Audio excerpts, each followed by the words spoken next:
नमस्कार, आप देख रहे हैं the view news powered by Vinay Ujala.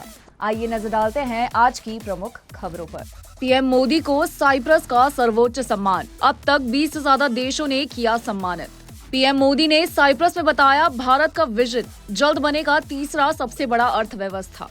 Iran ने इजरायल पर दागी मिसाइलें, हाइफा से इलाट तक रेड अलर्ट जारी। एयर इंडिया ड्रीम लाइनर में खराबी, दिल्ली के बजाय 1 घंटे बाद वापस विमान हांगकांग लौटा। ऑटो सेक्टर ने संतुलित रफ्तार पकड़ी, दोपहिया वाहन बिक्री में 2.2% की बढ़त। मां आईसीयू में, लेकिन भारतीय टीम से जुड़ेंगे कोच गौतम गंभीर। देश भर में 41% लोगों ने अपनाया योग, 23.6% ने महसूस की फिटनेस में वृद्धि। गृह मंत्री अमित शाह ने की जनगणना 2027 की तैयारी की समीक्षा बैठक। बरेली में मौलाना तौकीर रजा हुए हाउस अरेस्ट, पुलिस से तीखी झड़प के बाद सड़कों पर सन्नाटा। मथुरा में बड़ा हादसा, नरमानघीन खुदाई बनी काल, 6 मकान गिरे, रेस्क्यू जारी। मुंबई एयरपोर्ट पर सोना तस्करी करते पकड़ा गया एयर इंडिया कर्मचारी। कांग्रेस की संविधान बचाओ रैली में आम आदमी पार्टी पर जमकर बरसे प्रताप बाजवा। गर्मी के कारण कई निजी स्कूलों में बदला समय, सरकारी स्कूल आज से फिर शुरू। राष्ट्रपति दौरे को लेकर प्रशासन अलर्ट, कलेक्टर ने लिया आयोजन स्थल का जायजा। छत्तीसगढ़ में नकली सीबीआई अफसर बनकर 1 महीने तक किया डिजिटल अरेस्ट। विदिशा में कांग्रेस नेता प्रदीप अहिरवार पर जानलेवा हमला, तलवार बंदूक से कार पर वार। गोरखपुर सांसद रवि किशन पहुंचे महाकाल की शरण मंदिर में भस्म आरती की। इंदौर के सराफा विद्यालय में विनय उजाला के सहयोग से 185 बच्चों का सम्मान समारोह आयोजित। मध्य प्रदेश में मानसून से पहले तेज बारिश, आंधी, बिजली गिरने से महिला की मौत, 6 घायल। इंदौर में राजा रघुवंशी की 13वीं संपन्न, भावुक माहौल में श्रद्धा और विधि पूर्वक पूजन। इंदौर के सराफा विद्यालय में दैनिक विनय उजाला के सहयोग से 185 बच्चों को सम्मानित किया गया। 1.5 लाख रुपए व 1000 कॉपियां वितरित की गई। इंदौर में दैनिक विनय उजाला के सहयोग और शासकीय अधिकारी कर्मचारी संघ के आयोजन में सराफा विद्यालय में प्रतिभाशाली बच्चों का भव्य सम्मान समारोह आयोजित किया गया। आयोजन में मुख्य अतिथि के रूप में जिला पंचायत सीईओ सिद्धार्थ जैन के साथ डॉक्टर माधव हसानी, मोनिका कटारे, अभय राज दुबे, मंगलेश व्यास, डॉक्टर शांता स्वामी, डॉक्टर अलका भार्गव और दैनिक विनय उजाला के प्रबंध संपादक वी.के. मिश्रा उपस्थित थे। कार्यक्रम में 185 बच्चों को प्रशंसा पत्र, मोमेंटो और दैनिक विनय उजाला द्वारा 1000 कॉपियां वितरित की गई। कुल 1.5 लाख रुपए की पुरस्कार राशि वितरित की गई। समारोह में कई वरिष्ठ अधिकारी, शिक्षक, पालक और छात्र भावुक हुए और आयोजन की सराहना की।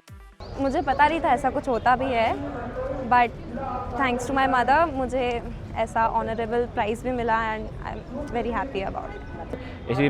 इसी तरह से अगर प्रोग्राम बनाए जाएंगे और मोरल सपोर्ट दिया जाएगा, क्योंकि कई बार ऐसी प्रॉब्लम्स आती है कि मतलब कॉन्फिडेंस लूज आता है। बाकी इस प्रोग्राम के द्वारा ऐसा लगता है कि एक बार और कोशिश उठा जाए और कोशिश की जाए।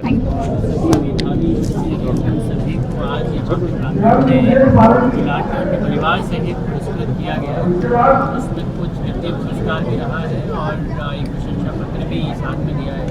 ये अपने आप में बहुत अच्छा आयोजन है। मुझे नहीं लगता कि देश में कहीं भी इस तरीके से बच्चों का आयोजन शिक्षा में प्रोत्साहित करने के लिए इस प्रकार के आयोजन किए जाते हैं।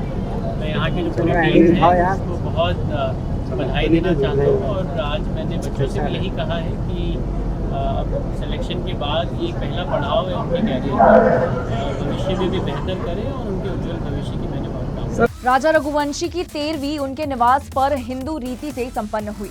परिजनों व समाज प्रतिनिधियों ने भावुक वातावरण में श्रद्धांजलि दी। इंदौर में राजा रघुवंशी की 13वीं का आयोजन आज उनके निवास पर श्रद्धा और संवेगपूर्ण वातावरण में संपन्न हुआ।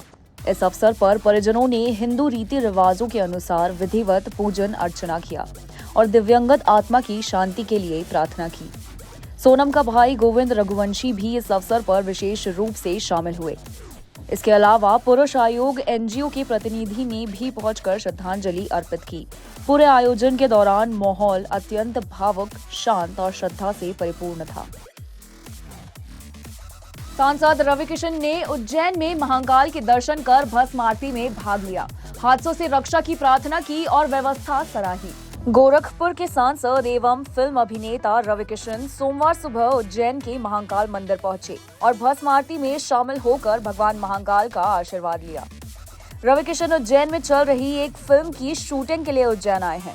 शिव भक्ति में लीन रविकिशन ने नंदी हॉल में 2 घंटे बिताए और जल अभिषेक भी किया। मंदिर समिति ने उनका स्वागत किया और साथ ही उन्होंने कहा कि अहमदाबाद और केदारनाथ में हुए प्लेन हेलीकॉप्टर क्रैश जैसी दुर्घटना से रक्षा के लिए भगवान महाकाल से प्रार्थना की है और कहा कि महाकाल ही काल को हरने वाले हैं। उन्होंने व्यवस्था की सराहना भी की है। महाकाल तो भाई काल हरते हैं, दुख हरते हैं, दारिद्र्य हरते हैं।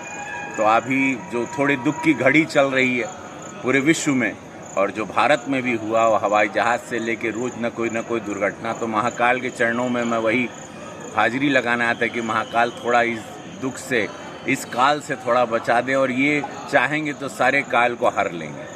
तो जय श्री महाकाल, नमः पार्वती पदे, हर हर महादेव। विदिशा में प्रदीप अहिरवार की कार पर 40-50 बदमाशों ने तलवार बंदूक से हमला किया। कुछ आरोपी हिरासत में हैं। मामले की जांच जारी है। कांग्रेस अनुसूचित जाति विभाग के प्रदेश अध्यक्ष प्रदीप अहिरवार पर विदिशा जिले के गंजबा सौदा में जानलेवा हमला हुआ है। अहिरवार भोपाल लौट रहे थे, तभी 40 से 50 बदमाशों ने उनकी गाड़ी पर हमला कर दिया। उन्होंने बताया कि हमलावरों ने पहले उनका नाम पूछा, फिर अचानक से तलवार, लाठी, डंडे और बंदूक से हमला कर दिया। उनका कहना है कि अगर वे गाड़ी रोकते तो उनकी हत्या कर दी जाती। पुलिस ने मामले में कुछ लोगों को हिरासत में लिया है और जांच जारी है। नमस्कार, आज मेरे ऊपर हमला हुआ है। मैं बासोदा से होते हुए ग्यारसपुर जा रहा था। धायला गांव में मेरे ऊपर हमला हुआ है। वहाँ जो 50 हमलावर थे जिनके हाथों में तलवार थी, लठ थे, मैंने कांच खोला, मैंने अपने आप को बोला मैं प्रदीप अहिरवार हूँ, तो मेरे ऊपर हमला हो गया। मेरा ये कांच आगे से फोड़ दिया, पीछे से फोड़ दी और एक तलवार मेरी गाड़ी पे मारी है। मैं यहाँ पुलिस थाने में हूँ। ये पुलिस थाना गंजबासौदा है। मैंने एसपी को और कलेक्टर को बता दिया है। मध्य प्रदेश में मानसून से पहले बारिश आंधी जारी।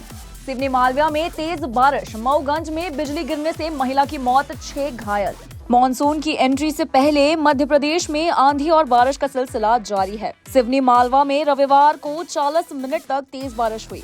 पिपरिया और बड़वानी में भी पानी गिरा है। मऊगंज में बिजली गिरने से एक महिला की मौत हो गई और 6 लोग घायल हुए हैं। मॉनसून देश में तय समय से पहले आ गया है, लेकिन मध्य प्रदेश में अब तक नहीं पहुंचा। मौसम विभाग के अनुसार 16-17 जून तक मॉनसून की एंट्री संभव है।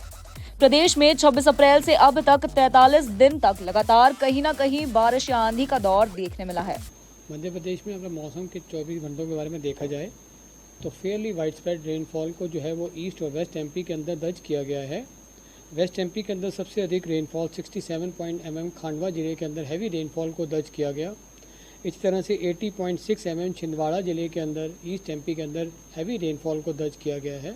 ईस्ट एमपी में 3 जगहों पे जो है वो हैवी रेनफॉल को दर्ज किया गया है। वेस्ट एमपी के अंदर 3 जगहों पे जो है वो हेल स्टॉर्म को भी जो है वो दर्ज किया गया है, मानसूर, धार और शिवपुर के अंदर। और टीएसएल को 4 जगहों पे जो है वो दर्ज किया गया है। गस्टी विंड्स को 14 प्लेसेस के ऊपर दर्ज किया है और सबसे अधिक गस्टी विंड सीहोर के अंदर, अगार के अंदर 83 kmph को दर्ज किया गया है। इसी तरह से नर्मदापुरम जिले के अंदर जो है वो पीछे 24 घंटों में हीट वेव को दर्ज किया गया है। अब आज की अगर स्थिति देखी जाए तो एक नॉर्थ वेस्ट राजस्थान के ऊपर जो है एक साइक्लोनिक सर्कुलेशन 1.5 किलोमीटर के ऊपर बना हुआ है और वहाँ से एक ट्रफ जो है वो हमारे वेस्ट मध्य प्रदेश के भागों से गुजर रहा है। इसी तरह से एक और ट्रफ हमारे east of the Madhya Pradesh के भागों से गुजरता हुआ बांग्लादेश की ओर 1.5 किलोमीटर के ऊपर अग्रसर है। और एक साइक्लोनिक सर्कुलेशन जो कि 7.6 किलोमीटर अबव मीन सी लेवल तक जो है वो स्थित है, वो वहाँ पे साउथ ऑफ द मध्य महाराष्ट्र के ऊपर स्थित है। तो इन सब के होते जो वर्षा की गतिविधि है वो उसके अंदर आज से तेज़ी आनी शुरू हो जाएगी मध्य प्रदेश के ऊपर और आगे आने वाले 5 दिनों में वर्षा के अंदर जो है वो तेज़ी जो है वो दर्ज की जाएगी। अनेक जिलों में थंडरस्टॉर्म, लाइटनिंग और गस्टी विंड जो है वो 50 to 60 kmph के साथ दर्ज किया जाएगा। इसी तरह से डे 3, 4 और 5 के अंदर ईस्ट मध्य प्रदेश के भागों में कुछ जिलों में हैवी रेनफॉल को भी दर्ज होने की संभावना अभी बनी रहेगी। ऐसी ही खास खबरों के लिए बने रहे हमारे साथ द व्यू न्यूज पर, पावर्ड बाय विनय जाना।